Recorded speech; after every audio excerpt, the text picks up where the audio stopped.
అందరికీ నమస్కారం. జీవనయానం శీర్షికలో శ్రీ నమిలి రామ్మోహన్ గారు ధారావాహిక ప్రసంగం చేస్తున్నారు. వారి ధారావాహిక ప్రసంగంలో ఈరోజు 16వ ప్రసంగం చేస్తున్నారు. శ్రీ రామ్మోహన్ గారికి స్వాగతం. Thank you sir. అందరికీ నమస్కారం.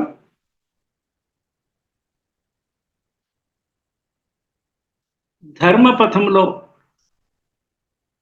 అధర్మపథం కాదు, ధర్మపథంలో మహనీయ మానవుని, అందరూ మానవులు సమానమే, కానీ కొంచెం గ్రేటర్ పర్సన్, బెటర్ పర్సన్ కింద ఉండడానికి అందరూ ప్రయత్నం చేయాలి. దానికోసమని నేను ఆ విశేషణము మహనీయ మానవుని అంటే ఎవరైతే మహనీయులు కాక్కర్లేదు, కానీ మహనీయులు కావడానికి ప్రయత్నించాలి. ఆ ప్రయత్నం ఎప్పుడు విరమించుకోకూడదు. అది ఎలా సాధ్యము? ధర్మపథములో ఉంటేనే సాధ్యము. ఎథికల్ పాత్, ఇంగ్లీష్లో అంటే విసే ఎథికల్ పాత్లో ఉండాలి. సో ధర్మపథంలో మహనీయ మానవుని, మహాజీవనయానము, ఇదంతా ఈజీది కాదు. 100 years మనకి లైఫ్, కొంత డిస్కౌంట్. మనము మార్కెట్లోకి వెళ్తే పీపీడి అనే కాన్సెప్ట్, కొన్ని ప్రోడక్ట్స్ ప్రీమియం ప్రోడక్ట్స్ ఉంటాయి. మార్కెటింగ్ భాషలో ప్రీమియం ప్రోడక్ట్స్ అంటే అవి వాటికి వాల్యూ ఎక్కువ ఉండి, డిమాండ్ ఎక్కువ ఉండి, ఒక్కొక్కసారి అవి స్కేర్సిటీలో ఉంటే కనుక ప్రీమియం ప్రోడక్ట్ అంటాము. దానికి రేట్ ఎక్కువ ఉంటుంది. దెన్ ఎట్ పార్ అంటే ప్రీమియం ప్రోడక్ట్ కాదు, తోసి పడేయాల్సింది కూడా కాదు, దానికి కరెక్ట్ ధర ఉంటుంది, ఎంతో అంతో. That we say par, premium or at par. Discount అంటే చిన్న ఎగ్జాంపుల్లో కూరగాయలన్నీ 1 or 2 days కన్నా ఎక్కువ ఉండవు కనుక మార్నింగ్ రేట్ ఎక్కువ ఉంటుంది, ఈవినింగ్ రేట్ తక్కువ ఉంటుంది. నెక్స్ట్ డేకి ఇంకా మార్నింగ్కి ఇంకా కొంచెం దానికి లైఫ్ ఉంటే ఇంకా తక్కువ రేట్లో. సో మార్కెటింగ్ భాషలో ప్రీమియం, పార్ అండ్ డిస్కౌంట్ అనే 3 పదాలు. అది అంటే అది ఒక యూనివర్సల్ టర్మ్స్. మనం ఎక్కడైనా కూడా మన అవసరాన్ని బట్టి వీ కెన్ యూజ్ ఇట్.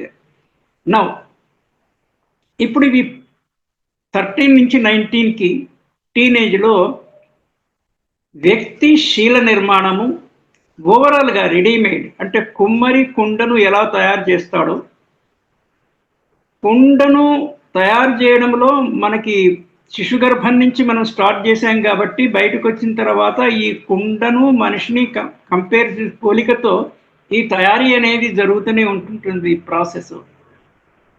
కొంతవరకు ఈ దశను కుండను, పచ్చి కుండను చేసిన తర్వాత దాన్ని కాల్స్తారు, ఎండబెట్టి తర్వాత కాల్చడం కూడా చేస్తారు. సో దట్ అది గట్టి పడడానికి ఆ ప్రాసెస్ అంతా టీనేజ్లో జరుగుతుంది.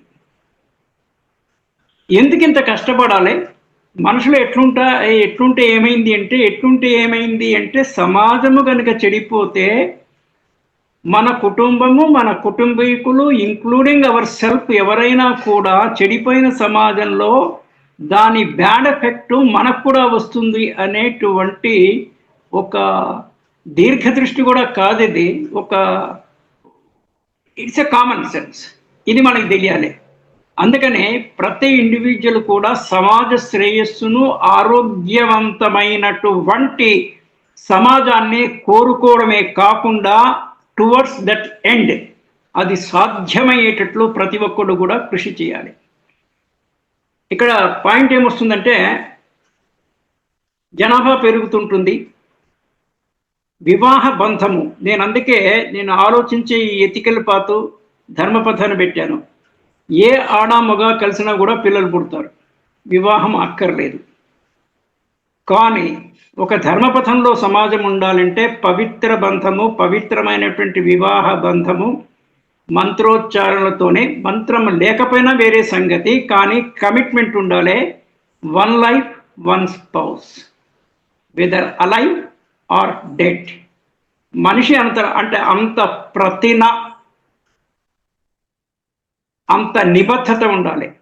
నా జీవితంలో నేను ఒక భార్యను ఎంచుకున్నాను, లేకపోతే ఒక ఆడామె ఒక భర్తని ఎంచుకుంది కనుక నా జీవితం 7 జన్మల బంధం అనేటువంటి మనకి ఎట్లాగో ప్రాచీన సాంప్రదాయం అన్నది. 7 జన్మల సంగతి ఇక్కడ పెడతాము. ఈ జన్మకి మరి ఒకరిని పెళ్లి చేసుకునేసి ఆమె సరిపోతే మళ్ళీ ఇంకొక వివాహం దీనికి అంటే సమాజంలో ఎన్ని అకృత్యాలు ఉన్నవి మనం ఏం చేయలేము, కానీ అట్లీస్ట్ మన వంతు కృషి మనము ఆ పాయింట్ను లేవదీసి దాని ఇది సరి అయిన విషయం కాదు అని ఇలాంటి మాధ్యమాల్లో అక్కడో ఇక్కడో we have to raise our voice. Number 1. భార్య చనిపోయిన తర్వాత ఇంకో భార్యను చేసుకోవడం అట్లా ఉంచితే, which I'm not at all supporting, ఇద్దరిద్దరు ముగ్గురు భార్యని కూడా చేసుకునేది మన పురాణ కాలం నుంచి కూడా రాజులకి అది ఉంది. సో ఇవన్నీ మనము స్లోగా we have to cut it down. మనకి బాల్య వివాహాలు ఉండేవి. బాల్య వివాహాలు రాజా రామ్మోహన్ రావు వాళ్ళు ఏదో కొంత సాంఘిక కొన్ని విప్లవాత్మకమైన మార్పులు తీసుకొచ్చి ఉద్యమ తీసుకొచ్చేసి అది లేదు ఇప్పుడు. అష్టవర్షాత్ భవేత్ కన్య అనేసి మనకి ఒక సేయింగ్, 8 yearsకి మ్యారేజ్ చేయడం అనేసి. ఆ 8, 12, 13, 14 అట్లా పెరిగి 8, 2, 16, 8వ ఎక్కం 8, 3, 24. ఇప్పుడు 24 కూడా దాటి దాదాపుగా 30 వరకు ఇప్పుడున్న పరిస్థితుల్లో 25, 26 గర్ల్స్, 30 వరకు బాయ్స్ మ్యారేజ్ అనేది ఆ లెవెల్కి, అంటే ఎప్పటికప్పుడు పోస్ట్ పోన్ అవుతూ పెరుగుతూ పోతుంది కదా. మరి రాబోయే రోజుల్లో మాలాంటి సీనియర్స్ ఉండొచ్చు, ఉండకపోవచ్చు, కానీ రానున్న రోజుల్లో ఈ 30, 35, 40 ఇలా పోతుందా? అంటే right for every human activity there is a right time for each activity. Right time for each activity. మీకు చదువుకు ఒక సరైన నిర్ణయితమైనటువంటి కాల వ్యవధి ఉంది. అదర్వైజ్ అడల్ట్ ఎడ్యుకేషన్ అంటాం మనం. అంటే చిన్నప్పుడు చదువుకోకపోతే ఏదో చిన్న ఉద్యోగం చేసుకొని నైట్ కాలేజీలో చదువుకోవడము, సర్వశిక్ష అభియాన్, దానికి ప్రైమరీ లెవెల్లో ఒక సర్వశిక్ష అభియాన్ ఉంది, అడల్ట్ ఎడ్యుకేషన్లో ఉంది. అది అంతా డిఫరెంట్ విషయము. కానీ ఏ టైంలో ఏది జరగాలో అది జరగాలి. వివాహం ఎప్పుడు జరగాలి అంటే పరలింగం పట్ల కొంత వాంఛ, కొంత కుతూహలము అది ఏర్పడినప్పుడు దానిని విద్యాభ్యాసం జరుగుతున్న రోజుల వరకు దానిని కొంత అణచి ఉంచవచ్చు. అణచడానికి కుదరనప్పుడు పక్క మార్గానికి వెళ్లకుండా వివాహం చేసుకోవాలి. సో దీనికంతా ఎనీవే అంటే మనము దీనికి లీగల్గా చూసినా కూడా మైనర్ వివాహం చెల్లదని కాదు, చెల్లుతుంది, కానీ ఇట్ ఈస్ ఎ నిషిద్ధము, ప్రొహిబిటెడ్. మైనర్స్ అంటే ఇప్పుడు మనమేదే మాట్లాడుతున్నాం కదా, టీన్స్లో 18 years, లాస్ట్ బట్ 1 19, దానికి బిఫోర్ 18 years తర్వాతనే అమ్మాయి కానీ అబ్బాయి కానీ they should be majors. Number 1. అది కాకుండా recommended age it is 21 for girls, 24 for boys. It is describe, it is what you call, it is suggested, not prescribed. But it is mandatory that both of them should be marriage. ఈ 24, 21 is to fair extent okay. అంతకన్నా మించిపోతే it's not the right. అంటే we have to enjoy everything. Even education కూడా we need to enjoy. ఇప్పుడు 40 ఏళ్ళకి చదువు మొదలు పెడితే do enjoy the studies? No. So చిన్నప్పుడే ఏ టైంలో ఏది జరగాలో అది జరగాలి. That is one thing. మళ్ళీ పర్టికులర్గా దీంట్లో వస్తున్నప్పుడు మనము స్టీరింగు, ఏదైనా కొత్త వెహికల్ స్టీరింగు డ్రైవింగ్ వచ్చిన డ్రైవర్కి ఇస్తామా? డ్రైవింగ్ రానివాడు కూడా వాడేదో క్యూరియాసిటీ, టీనేజ్ క్రేజ్ అంటాము, టీనేజ్ క్రేజ్తో నేను నడిపిస్తానని రానివాడు తీసుకెళ్ళి యాక్సిడెంట్ చేయడానికి చేస్తాడు కదా. అలాగే సమాజంలోకి కాలు పెట్టే ముందర, ఎంటర్ అయ్యే లోపల మనం ప్రోడక్ట్ లాంచింగ్ అంటాము. ఏదో విఐపిని తెచ్చి ఏదో పేరున్న వాళ్ళని తెచ్చి లాంచ్ చేస్తాము. We are on human products, we are on bio products. 18 years అయిన తర్వాత, అతను మేజర్ అయిన తర్వాత కొంత ఎడ్యుకేషన్ అప్పటికే అవుతుంది. మనకు స్కూల్ డ్రాప్ అవుట్ రేట్ ఎక్కువ ఉంది, లిటరసీ రేట్ 76% ఎంతో ఉంది, except Kerala, with the exception where it is more than 90%. వీళ్ళని అంటే కనీసం 10వ తరగతి బోర్డ్ ఎగ్జామినేషన్ పాస్ అయ్యేప్పటికీ ప్రపంచం ఎలా ఉంది, ప్రపంచంలో భారతదేశం ఎలా ఉంది, మన కాన్స్టిట్యూషన్ మీద కనీస అవగాహన, law of the land, common పర్సన్స్కి ఏ acts, right to education act 2006 ఎగ్జాంపుల్గా చెప్తున్నాను నేను, పాక్సో యాక్టు, ఇలాంటి మీద కనీస అవగాహన మేము కల్పింప చేస్తున్నామా? అది సిలబస్లో ఆ పార్ట్ ఉందా? Number 1, minimum legal education. Number 2, minimum other things ఇంతకే అంటే కొన్ని చట్టాలు మనకి ignorance of law is no excuse అని ఒకటి ఉంది. నాకు తెలియకుండా చేశానంటే నాకు అట్లా చట్టం ఉందని తెలియదు అంటే అది లా ఒప్పుకోదు. అది you are suppose to know. So 10th class వరకు ఇవన్నీ దాంట్లో ఇముడింపు చేయాలి. లీగల్ నాలెడ్జ్తో పాటు కొన్ని ఎథికల్ నాలెడ్జ్ కూడా, ఈ రెండు చాలా important. One is legal knowledge అంటే డూస్ అండ్ డోంట్స్ అంటాం ఇంగ్లీష్లో. మనం ఏది చెయ్యొచ్చు ఏది చెయ్యకూడదు లా లా ప్రకారంగా లీగల్ నాలెడ్జ్. నంబర్ 2, ధనమూలం ఇదం జగత్ అని ఒక నానుడు ఉంది మనకి. డబ్బులు లేనిది జీవితం గడవడం కష్టము. మనకి దానికి కూడా ఒక సేయింగ్ ఉంది, రెక్క ఆడితే కానీ డొక్క ఆడదు. డొక్క కొట్టుకుంటుంది అన్నం తినకపోతే. సో రెక్క అంటే కష్టపడి పని చేస్తే, అంటే రెక్కతో కానీ గుర్రతో కానీ పనిచేస్తే, సాఫ్ట్వేర్ ఆర్ హార్డ్వేర్ వాటెవర్ చేస్తే తప్ప ఇది రాదు. డబ్బులు ఎన్ని సంపాదించినా కూడా save for the rainy day అనేసి, బినా దైన్యైన జీవనం అనేసి అదొక సేవింగ్ ఉంది. అంటే ఒకళ్ళని అడిగి ఒకళ్ళకి చెయ్యి చాచి మనము బతకరాదు. అంటే డిగ్నిఫైడ్ డెత్ ఉండాలి, డిగ్నిఫైడ్ లివింగ్ కూడా ఉండాలి. పూలమ్మిన చోట కట్టలమ్ముకోరాదు అనేది ఇంకొక సామెత ఉంది. అంటే బాగా బ్రతికిన చోట అక్కడనే మన డబ్బులన్నీ పోగొట్టుకొని కావాలని, చాలామంది తెలిసి తెలియక డబ్బులు సంపాదించిన వాళ్ళు కూడా డబ్బులు పోగొట్టుకుంటున్నారు. 2-3 రకాలుగా. ఒకటి ఫ్రాడు, ఫోర్జరీ, వేరే వాళ్ళు మోసం చేయడం ఒకటి.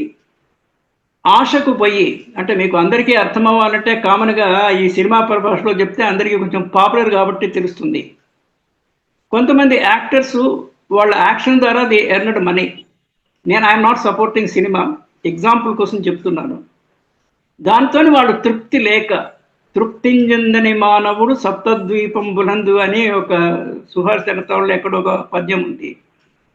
వీళ్ళు ప్రొడక్షన్లోకి డిస్ట్రిబ్యూషన్లోకి వెళ్ళి చేతులు కాల్చుకునేసి, పాత రోజుల్లో కస్తూరి శివరాం, ఈ కొత్త తరం వాళ్ళకి తెలియకపోవచ్చు, కొత్త తరం వాళ్ళకి చరిత్ర రూపంలో తెలుస్తుంది, యూట్యూబ్లో కొడితే తెలుస్తుంది. ఆయన పాత రోజుల్లో పరమానంద శిష్యుల కథ అనేది దర్శక నిర్మాతగా ఆయన ఉండి ఆ సినిమా ఫెయిల్ అయిపోయి ఉన్న డబ్బులన్నీ పోయి హిస్ బాడీ వాజ్ ట్రాన్స్పోర్టెడ్, కారులో డిక్కీలో వేసి వాళ్ళు తరలించాల్సి వచ్చింది. అలా చాలామంది ఉన్నారు ఫిలిం యాక్టర్స్. ఫిలిం యాక్టర్స్ ఎందుకు చెప్తున్నారంటే కొన్ని వృత్తులు గౌరవనీయమైన వృత్తులు ఉన్నాయి, కొన్ని అంత గౌరవమైన వృత్తులు కాదు. సినిమా వటవరి వీసే మనకి ఒక థర్డ్ రేట్ ఎంటర్టైన్మెంట్కి ఉపయోగపడుతుంది తప్ప, సినిమాలో నేను కొంతవరకు లైక్ చేసేది పాత పాటల్లో, కొన్ని పాటల్లో మంచి సాహిత్యము, మంచి మ్యూజిక్, అక్కడక్కడ కొన్ని మంచి సాహిత్యము ఈ చెప్తున్న డైలాగ్స్ తప్ప అంతకుమించి ఏం లేదు. కొన్ని పౌరాణిక చిత్రాలు, కొంత పౌరాణికాలు మనం అంటే పుస్తకంలో చూసి ఏదైనా మనము మన పద్ధతిలో మనము దాన్ని వీ కెన్ ఎంజాయ్ ఇట్, అది తప్ప అంతకుమించి అక్కడ దాంట్లో ఏమీ లేదు. మరి గౌరవప్రదమైన వృత్తులు ఏంటి అంటే ఉపాధ్యాయ వృత్తి. మీరు ఎల్కేజీ టీచర్ తీసుకోండి, university head of the department professor తీసుకున్న, అల్టిమేట్లీ టీచింగ్ ప్రొఫెషన్, ఇది చాలా గౌరవప్రదమైన వృత్తి. వృత్తి ద్రోహం చేయరాదు, ప్రొఫెషనల్ ఎథిక్స్ అంటాం మనము. ఫర్ ఎగ్జాంపుల్ టీచింగ్ కమ్యూనిటీ వాళ్ళు సిగరెట్ కాల్చరాదు, వైన్ తాగరాదు, నాన్ వెజ్ తినరాదు. మీకు ఇవి మానుకోవడం కుదరకపోతే ఈ వృత్తి కాక వేరే టేకప్ చేయండి. యూ బికమ్ ఈ అడ్మినిస్ట్రేషన్లో ఏదైనా వేరే ఉద్యోగం చేయొచ్చు. నేను అందుకే ధర్మపథం అనేది అగైన్ అండ్ అగైన్ అంటే వృత్తి ధర్మం పాటించాలి. వైద్య వృత్తి, వైద్యం అనేవాడు ప్రాణము పోయడానికి ఉన్నాడు, ప్రాణం తీయడానికి కాదు. వైద్యం చదువుకున్న వాళ్ళు మన ఢిల్లీ యాక్సిడెంట్లో అన్ఫార్చునేట్గా ఢిల్లీలో దట్ వాట్ యు కాల్ విస్ఫోటనం జరిగిన దాంట్లో ఇన్వైన్ అయిన వాళ్ళు వైద్య వృత్తిలో ఉన్నవాళ్ళు. ఆ కాలేజీని బ్యాన్ చేశారో, వాళ్ళ రిజిస్ట్రేషన్ క్యాన్సిల్ చేశారన్నారు, అది వేరే విషయము. కానీ మన విద్యాలయంలో మనం ఏం బోధిస్తున్నాము, మనం ఎలా తీర్చిదిద్దుతున్నాము భావి పౌరులను అనేది ఇక్కడ చాలా కొంచెము విచారించదగ్గ విషయం. విచారం అంటే 2 రకాల విచారము, దాని మీద థింక్ చేయడం ఒకటి, అరే ఇలా సరిగా లేదు అనేసి కొంచెం విచారం వెలిపుచ్చడం అనేది రెండవ విషయం. This is one thing. So minimum legal knowledge, minimum ethical knowledge, minimum financial knowledge. ఇవి ఎంతో కొంత ఈ 18-19 ఇయర్స్ వచ్చేప్పటికీ అందరికీ కొంత స్థిరంగా కలగాలి. Legal, financial and ethical. Ethical knowledge ఏంటి? చిన్న చిన్న ఉదాహరణలు.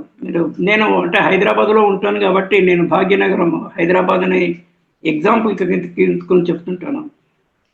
చాలా చోట్లలో యూటర్న్స్ ఉంటాయి. ఆ యూటర్న్ వాళ్ళు ఒక 1/2 కిలోమీటర్లు పోయి యూటర్న్ చేయాలనేసి పర్టికులర్లీ మోటార్ సైకిల్ వాళ్ళు రాంగ్ సైడ్లో వస్తుంటారు. రాంగ్ సైడ్లో వస్తున్నారు అనేదే మొదటి తప్పు. రెండవది, రాంగ్ సైడ్లో స్పీడ్ ఏం తగ్గించుకోడు, అదే స్పీడ్లో వస్తుంటాడు. ఇది ఇంకా దారుణమైనటువంటి విషయం. నంబర్ 1 రాంగ్ సైడ్లోనే తప్పు రావడము. You take a U turn. పోనీ జాగ్రత్తగా వస్తాడంటే ఓసారి వస్తాడు, ఓసారి రాడు, అదే స్పీడ్లో వస్తాడు. ఈ నడిచే వాళ్ళు they don't expect the person to come in the wrong side కదా. సో ఇలా యాక్సిడెంట్ జరుగుతున్నాయి. రోడ్డు క్రాస్ చేసేటప్పుడు యాక్సిడెంట్స్ జరుగుతున్నాయి. ఫుట్పాత్ మీద మోటార్ సైకిల్ నడిపిస్తుంటారు. అంటే మనకి డిసిప్లిన్ లేదు, సెల్ఫ్ డిసిప్లిన్. అంటే డిసిప్లిన్స్ 2 రకాలు. మనంతలో మనకుంటే that is the best discipline. లేదా లా అనేది ఉంది కంట్రీలో, దేశంలో లా ఉంది, లా అండ్ ఆర్డర్ ఉంది, పోలీస్ డిపార్ట్మెంట్ ఉంది, కోర్ట్స్ ఉన్నాయి. కనీసం వాటికైనా లోబడి ఉన్నామంటే అది కూడా అంతంత మాత్రమే మేనేజ్ చేసుకొని పోతుంటారు. కోర్టులో కేసు అన్న పెడితే మళ్ళీ దాన్ని ఏంది, you go for a what you call review petition అని, అదని ఇది చిన్న కోర్టు నుంచి పెద్ద కోర్టుకి, అదంతా ఓకే. సో ఇదంతా నేను ఎందుకు ఇదిగా చెప్తున్నానంటే, శీల నిర్మాణం అనేది చాలా పటిష్టంగా ఉండాలి. మీరు ఘనకార్యాలు ఎవరు ఎన్నైనా చేయొచ్చు, కానీ లివింగ్ సింపుల్గా ఉండాలి. మనం లక్షలు కోట్లు సంపాదించినా ఓకే, కానీ మన అవసరానికన్నా మించి మన దగ్గరకు వచ్చిన డబ్బు వేరేవాడు పాపం అమాయకుడు పోగొట్టుకోవడం చేత మన దగ్గరికి వచ్చింది కాబట్టి మన తెలివేం కాదు అన్న స్పిరిచువల్ బెంట్ ఆఫ్ మైండ్ ఉండాలి.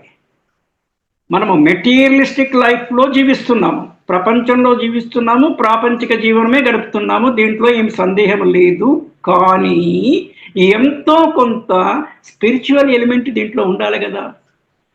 That life is not permanent, it is only a long temporary. మనం పర్మనెంట్ జాబ్ అంటాము, 60 ఏళ్ళకి రిటైర్ అవుతాము, ఎక్కడ permanent? It's only a long temporary. We live only for 100 years, అది కూడా uncertain, any time we can die. పోనీ ఒక discount తీసేసినా కూడా, ఇందాక నేను పార్ ప్రీమియం డిస్కౌంట్ అన్నాను, 20% డిస్కౌంట్ తీసుకు, అందుకే నేను 81 years దగ్గర పెక్ చేస్తున్నాను మ్యాక్సిమం. అది 81 years తర్వాత ఇంకా బతుకుంటే ఓకే, దేవుడి దయతోని యూ హ్యాంగ్ యువర్ బోట్స్. అంటే ఈ ప్రపంచానికి ప్రాపంచిక విషయాలు వదిలేసి just you enjoy the remaining life. ప్రతి సండే రోజు మీ ఫ్రెండ్స్ని టీకో, లంచ్కో, బ్రేక్ఫాస్ట్కో పిలిచి you spend time with them. అంటే you have to resign from life. Resigning from job is one thing, retiring from the job, resigning retiring మనమే చేస్తే రిజైనింగ్, వాళ్ళు మన కాలక్రమంలో రూల్స్ ప్రకారం పోతే retirement. So retirement is a profession are earning is one thing, retirement from active life is different. 81 years తర్వాత one has to retire from active life. He may be alive but should retire from this one. అంటే ప్రతిదానికి ఎక్కడికక్కడ కొన్ని నియమ నిబంధనలకి లోబడి జీవిస్తే సమాజం బాగుంటుంది. ఇక్కడ ఇంకొక విషయం ఏంటంటే, వ్యక్తికి అంటే నేను వ్యక్తి, కుటుంబము, సముదాయము, కమ్యూనిటీ, సమాజము, సొసైటీ, నేషన్, జాతి, కంట్రీ, దేశము, ఇవన్నీ ఒకదానికొకటి ఇంటర్లింక్డ్. దీంట్లో ఇటుక లాంటిది మనిషి, అంటే ద బేస్ యూనిట్. మిగిలిన ఎన్ని సౌధాలు ఒకదానికి ఒకటి. వ్యక్తి, కుటుంబము, సముదాయం, community, relation community, friendship community, neighbourhood community. ఇది కొంచెం ఎల్లార్జ్ చేసినప్పుడు పెద్ద సమాజము. జాతి, భారత జాతి. దేశము, బార్డర్స్ ప్రకారంగా ప్రతి కంట్రీకి sea wise, land wise, you have a this one. So ఇవన్నీ ఒకదానికొకటి, ఒక పెద్ద గిన్నెలో చిన్న గిన్నె, ఇంకా చిన్న గిన్నెలో ఇంకా చిన్న గిన్నె అనే టైప్లో ఒక దాంట్లో ఒకటి ఇమిడి ఉండాలి. అవసరమైనప్పుడు విడివిడిగా పనిచేయాలి, మళ్ళీ ఒక దగ్గరికి ఉండేటట్టు ఉండాలి. విద్యా, వైద్యము, వివి, ఈ 2 చాలా ఇంపార్టెంట్ సమాజానికి. విద్య లేనివాడు మర్త్యుడే అని సుభాషిత రత్నావళిలో ఉంది. విదేశ బంధుడన్ విద్య అని, విద్య గురించి. విద్యా విహీన పశు అని ఉంది. మరి ఏ రకమైన విద్య? అంటే కాంటెంపరీ రెండు రకాల విద్యలే ఉంటాయి. ఒకటి ఒక ఉత్తమ వ్యక్తిగా జీవించడానికి కావలసినటువంటి విద్య, ఎథికల్ ఎడ్యుకేషన్. రెండవది పుట్టపోసుకోవడానికి మన జీవనోపాధికి సంబంధించి జాబ్ నాలెడ్జ్. ఒకటి ఎథికల్ నాలెడ్జ్, రెండవది job knowledge. These two are important. Various types of jobs ఉన్నాయి. ఇప్పుడు ప్రపంచం అంతా ఒక దీంట్లో గ్రిప్లో గ్లోబల్ విలేజ్ అంటాము, ఒకటిగా ఉంది, యునైటెడ్గా ఉంది. విలేజ్ అంటే మనం మామూలుగా చిన్న విలేజ్ తీసుకుంటే ఒక 4-5 వేల జనాభాలో ఒకళ్ళకొకళ్ళు చాలా మంది తెలుసుంటారు. అక్కడ కూడా కొంతమంది తెలియకపోవచ్చు కొందరికి, కానీ ఓవరాల్గా ఇప్పుడు ప్రపంచంలో మనం ఏ మూల నుంచి ఏ మూలకైనా మనకి వాళ్ళు ప్రత్యక్షంగా తెలిసినా తెలియకపోయినా through a video conference we can contact create, we can export anything. ఏదైనా ఎగుమతి చేయొచ్చు, ఏదైనా దిగుమతి చేసుకోవచ్చు. ఎక్కడి నుంచి మన స్వీడన్లో ఉన్న వాళ్ళకి ఏదైనా ట్యూషన్ చెప్పొచ్చు, లేదా ఏమైనా లర్నింగ్ ఉంటే కూడా అక్కడి నుంచి తీసుకోవచ్చు. సో ఆన్లైన్ కనెక్టివిటీ అనేది చాలా పెరిగిపోయింది విపరీతంగా. ఇది ఒక ఆస్పెక్ట్, నాలెడ్జ్ షేరింగ్ దీని గురించి. Now health is most important thing. కొంతమంది పాపము పుట్టుకతోనే అంగవైకల్యము, శారీరక అంగవైకల్యము కానీ మానసిక అంగవైకల్యముతోనే పుడుతుంటారు. దానికి ఒక చిన్న కారణం ఏంటంటే గర్భం ధరించిన స్త్రీ పట్ల కుటుంబంలోని సభ్యులు సరైన జాగ్రత్త, ఆమెకి సరైన పోషకాలు అవన్నీ అందించినప్పుడు కొంతవరకు వీ కెన్ అవాయిడ్ ఇట్. విధి అవశ్య ప్రాప్తము కొన్ని certain things which are not even control, మన నియంత్రణలో లేని విషయాలకి మనం ఏమి చేయలేము. కానీ అజాగ్రత్త పడి కావాలని కష్టాలు కొని తెచ్చుకోకుండా ఈ శిశు మరణాలు ఎక్కువ ఉంటాయి. ఇన్ఫాంట్ మార్టాలిటీ అంటాము, మెటర్నల్ మార్టాలిటీ. ప్రసవించేటప్పుడు కూడా తల్లులు కొంతమంది చనిపోతారు. అయితే బిడ్డ లేకపోతే తల్లి ఒక్కోసారి ఇద్దరు కూడా చనిపోతారు. ఇద్దరు rare, but one of them dies. అది కూడా రేరే, బట్ ఇట్ హ్యాపెన్స్.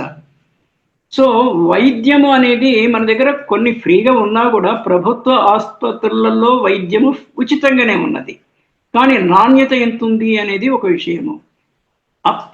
క్లీన్లీనెస్ ఎంత ఉంది. వైద్యశాలను అంటేనే అక్కడ రోగులు ఉంటారు కాబట్టి రోగులకు సరైన వాతావరణం ఉండాలి. మీరు గో టు ఎనీ ప్రభుత్వ హాస్పిటల్కి పోతే అక్కడ ఉండే పరిసరాలు అపరిశుభ్రంగా ఉంటాయి చాలా వరకు, ఇఫ్ యూ గమనిస్తే. అదొక ఆస్పెక్ట్. అయితే మరి మనకు పబ్లిక్ సెక్టరు, ప్రైవేట్ సెక్టర్ని ఇది ఒక విభజన. ప్రైవేట్ హాస్పిటల్స్ ఉన్నాయి, అవి చాలా నీట్గా ఉంటాయి for what ever reason. Structure కానీ, ఫెసిలిటీస్ కానీ, ఏసీస్ కానీ, వాట్ ఎవర్ ఉంటాయి. కాస్ట్ ఎక్కువ ఉంటుంది, సామాన్య మనిషి భరించలేడు. కానీ ప్రతి మనిషి విలువైన వాడే కదా. ప్రతి మనిషికి కొంత బుర్ర ఉంది, కొంత శారీరక శక్తి ఉంది. He's a bio product, he's a contributor to the society. అంటే ఎంతో కొంత తనకు తోచినంతలో తక్కువ నుంచి హెచ్చు స్థాయి వరకు ఎవరికి తోచిన పద్ధతిలో వాళ్ళు they are contributing to the future generation and to the society. కనుక ప్రతి వ్యక్తి యొక్క ఆరోగ్యము ప్రభుత్వం యొక్క దృష్టి పెట్టింది దాని మీద. కుటుంబంలో ఉండే తల్లిదండ్రులు ఎదురిగి పెట్టాలి, దాంట్లో ఏం డౌట్ లేదు.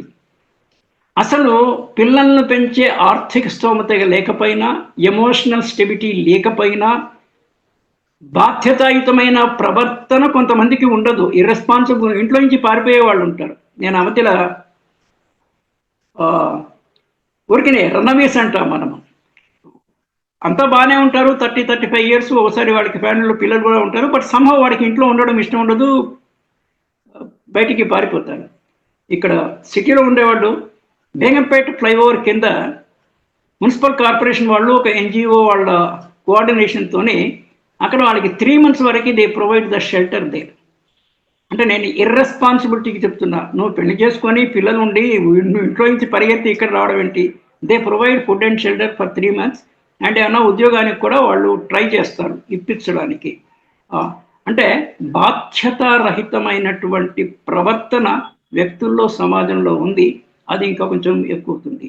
ఇప్పుడు కొన్ని వెర్రితలలు ఎలా అవుతుందంటే, అసలు పెళ్లి చేసుకోవడం అవసరమా? పెళ్లి చేసుకుంటే రెస్పాన్సిబిలిటీ కదా. ఇప్పుడున్న generations why should I take the responsibility? డబ్బులు ఉన్నాయి కదా, ఐఎమ్ ఎర్నింగ్. అంటే ఆడవాళ్ళు మగవాళ్ళు అదే ధోరణిలో ఉన్నారు. This is thing, that's not correct. అంటే ఇది ధర్మపథం కాదు. యూ గెట్ మ్యారీడ్, మీకు పిల్లలు పెంచే శక్తి లేకపోతే you don't go for child issue లేకుండా you can adopt certain measures where you don't have children. But sex is an important thing for in life. చాలా గొప్పవాళ్ళు తప్ప అక్కడక్కడ they can be without it, but not all people, it is not possible. దానికోసమని పెళ్లి చేసుకోకుండా మీరు వంకర మార్గంలో వెళ్తే అది అధర్మం. సొసైటీలో వాట్ యూ కాల్ ఇండిసిప్లిన్, రుగ్మతలు బయలుదేరుతాయి. సో వైద్యం అనేది ప్రైవేట్ హాస్పిటల్లో అయినా కూడా వైద్యం ఫ్రీగా చేయాలి.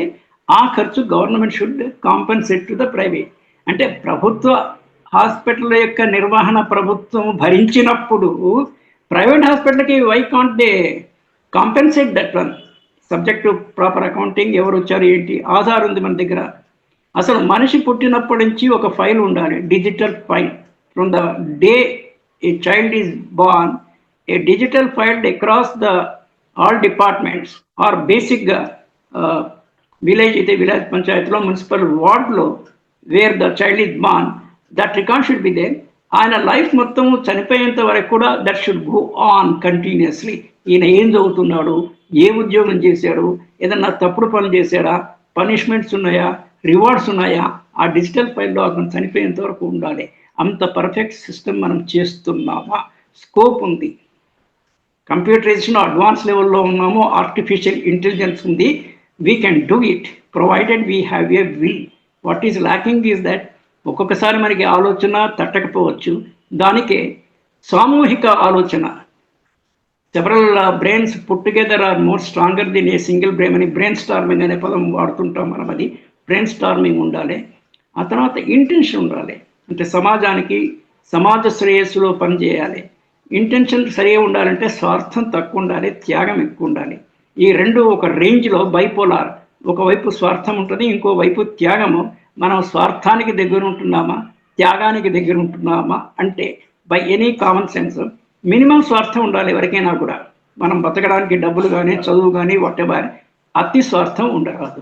నేను ఇందాక చెప్పినట్టు మన దగ్గర ఎక్కువ డబ్బులు ఉన్నాయంటే it is public money only, somehow it is come to you. Then what you should do, వచ్చింది కదా, again you spend it for the good of the public. మీరు ఒక ఎన్జిఓ పెట్టో, ట్రస్ట్ పెట్టో, ఇంకో రకంగా దానమో ధర్మమో, డైరెక్టో ఇండైరెక్టో, you have to give it back to them.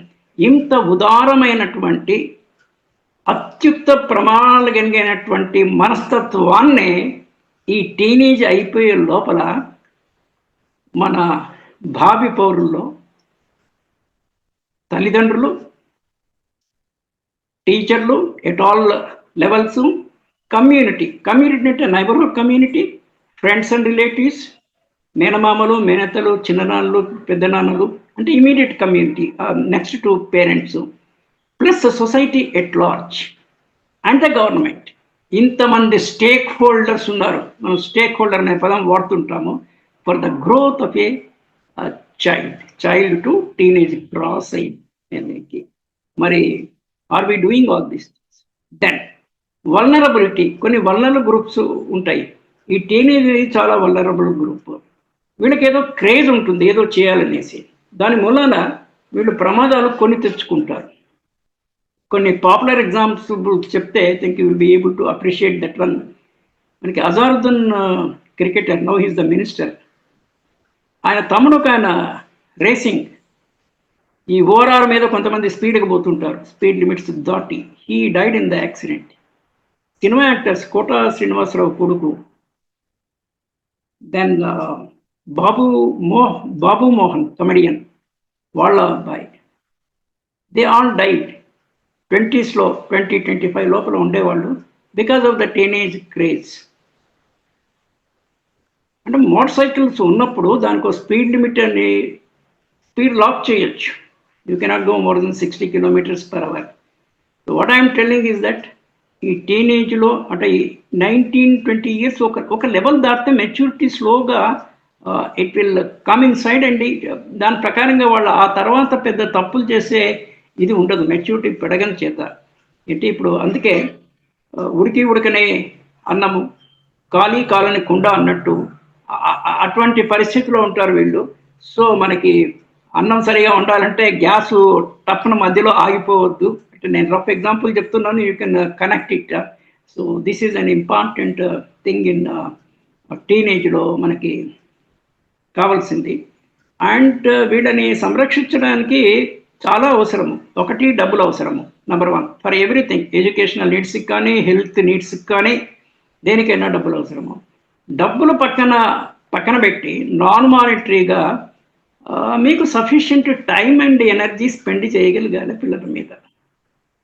అంటే the mother or father should spend some time on the child. నేను మొన్న ఒక ఛానల్కి, బీఆర్కే న్యూస్ ఛానల్కి, I was talking on importance of English. అంటే ఇంగ్లీష్ పిల్లలకి రావట్లేదు అన్న ప్రశ్న మీద మాట్లాడితే there were more than close to 9,000 views. మామూలుగా మా లాంటి వాళ్ళు చెప్తే ఎక్కువ వ్యూస్ ఉండవు, ఎందుకంటే we don't go by mass అప్పీల్కి, మాస్కి పనికొచ్చేట్టుగా చెప్పాం కదా. What we believe actually, what we practice, what we believe, that only we say. తీసుకునే వాళ్ళు ఎలా తీసుకుంటారో it is left to their choice. English మీద ఒక కాంట్రవర్సీ ఉంది. ఇంగ్లీష్ కావాలని కొంతమంది, లేదని. మన న్యూ ఎడ్యుకేషన్ పాలసీలో కూడా మొదటి 4-5 years మాతృభాషలో బోధన జరగాలనేసి, the child will catch correctly అనేసి. ఓకే, దాంట్లో ఏం తప్పు లేదు. మాతృభాషలో బోధన జరిగినంత మాత్రాన మీరు ఆంగ్లం నేర్చుకోకూడదని లేదు కదా. ఆంగ్లం ఎందుకు నేర్చుకోవాలంటే చాలా దేశాల్లో ఆంగ్లం మాట్లాడతారు. బ్రిటిష్ వాళ్ళు మన దేశాన్ని పాలించిపోయారు కాబట్టి ఆ రిమైన్స్ ఇవి మన దగ్గర ఉన్నాయి. మన దగ్గర అఫీషియల్ లాంగ్వేజ్ ఆఫీసులో ఎక్కడ పోయినా కూడా ఇంగ్లీష్లోనే నడుస్తుంటుంది. మనం పేరుకేదో ఏ రాష్ట్రంలో the official language of the state, official language of the district అనేటువంటి కాన్సెప్ట్ ఉన్నప్పటికీ కూడా మెజారిటీ ఇంగ్లీష్లోనే నడుస్తుంది. ఇంకా చమత్కారమైన విషయం ఏంటంటే, ఇంగ్లీష్ బ్రిటిష్ వాళ్ళది, క్రికెట్ బ్రిటిష్ వాళ్ళది. బ్రిటిష్ వాళ్ళు వదిలేసి పోయిన క్రికెట్ని పట్టుకొని మనం ఆరాధిస్తాము. ఆ ఆట ఆడిన వాళ్ళకి భారతంత వరకు పద్మశ్రీలు, భారతరత్న అవార్డ్స్ ఇస్తాము. అట్లాంటప్పుడు మరి ఇంగ్లీష్ని ఎందుకు మీరు, why we should not like English? Liking question కాదు, it's a compulsion. For a person to prosper in life, English is must. In the same tone నేను చెప్పేది ఏంటంటే, అట్లా అంటే నీకు మాతృభాష మీద నిర్లక్ష్యం చేయమని కాదు. మీ మాతృభాష మీకు బాగా రావాల్సే అడిషనల్గా ఇంగ్లీష్ కూడా రావాలి. ద్వంద్వ ప్రమాణాలు పాటించరాదు. మీరు క్రికెట్ వదిలేయండి, ఇంగ్లీష్ వదిలేయండి, అట్లీస్ట్ అది కరెక్టా రాదా we can debate on it. Cricket ఏమో కావాలి, ఇంగ్లీష్ మట్టుకోద్దు. This is not good. English ఎందుకోసం రావాలి? మన ఇంట్రెస్ట్లో మనకు కావాలి. మీరు ఇంగ్లీష్ బాగా నేర్చుకోండి. What I was telling is that 5 సంవత్సరాలు కనుక ఇంగ్లీష్ న్యూస్ పేపర్ కరెక్ట్గా చదివి, డిక్షనరీ పెట్టుకొని, హార్డ్ వర్డ్స్కి మీనింగ్కి ఎప్పటికప్పుడు రోజుకు 10 ఇంగ్లీష్ పదాలు నేర్చుకుంటే, ఇవన్నీ మీరు టీనేజ్లో చేయాల్సిన పనులు, తల్లిదండ్రులు చేయించాల్సిన పనులు, స్కూల్లో వాళ్ళు చెప్పేది పక్కన పెట్టి ఇది కనుక చేస్తే, దేనికి ముందు మాతృభాషలో న్యూస్ పేపర్ చదవాలి ఒక 15 minutes. తర్వాత ఆంగ్లంలో చదివితే కంటెంట్ సేమ్ ఉంటుంది. కంటెంట్ సేమ్ ఉండడం చేత మీకు కొంత పూర్వజ్ఞానం ఉండడం చేత ఇట్ విల్ బి ఈజీ. అప్పటికీ అర్థం కానివి పదాలు ఎప్పటికప్పుడు డిక్షనరీలో నేర్చుకుంటే మీకు పద సంపద పెరుగుతుంది. ఇలా ఒక 2-3 years చేస్తూ పోతే యూ హ్యావ్ ఏ గ్రిప్. ఒక 5-10 years చేశారంటే నన్ కెన్ బీట్ యూ. చాలా స్కూళ్ళల్లో ఆంగ్లం చెప్పే టీచర్లకే ఆంగ్లం రాదు. నన్ను మన్నించాలి, ఆంగ్ల టీచర్లు ఎవరైనా ఉంటే మరి పిల్లలకి ఎలా వస్తుంది? So with this note I will stop here. We will continue. రేపు మళ్ళీ మనము this will take it further. Thank you, నమస్తే. Over to you sir. జీవనయానం శీర్షికలో ధారావాహిక ప్రసంగాన్ని కొనసాగిస్తున్న శ్రీ రామ్మోహన్ గారికి ధన్యవాదాలు.